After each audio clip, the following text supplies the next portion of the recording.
panahon ngayong hapon po ng October 17, 2024 na kung saan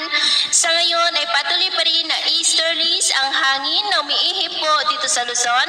lalo na po sa silangang bahagi, at meron pa rin pong intertropical convergence zone na nag-i-extend sa may Visayas at Mindanao. Ang ITCZ po ay salubungan niya ng mga hangin na mula sa Northern Hemisphere at Southern Hemisphere na nagre-resulta po ng pagkakabuo ng mga sirkulasyon, at nakapaloob pa rin dyan ang LPA na ating binabantayan na consistent pa rin ang pinapakita na posibleng lalakas yan bilang bagyo sa susunod na mga araw,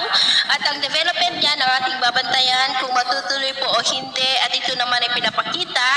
ng forecast model natin po ang ginagamit hanggang po sa susunod na 2 linggo. At sa laki po ng ating panahon ngayong hapon ay mula po ang kalangitan with isolated rains sa ilang bahagi po ng Bataan, Batangas, Cavite, Bicol, Mindoro Provinces, Palawan, Western Visayas, Central at Eastern Visayas, Sulu Archipelago, Zamboanga Peninsula, Northern Mindanao, Caraga, Davao Region at Sorsogon na posibleng magtuloy-tuloy ang mga isolated rains sa ilang bahagi po ng ating bansa mamayang gabi, lalo na dyan sa ilang bahagi ng Mindanao, Kabisayaan at Palawan. Kaya mag-ingat pa rin tayo sa mga banta pa rin po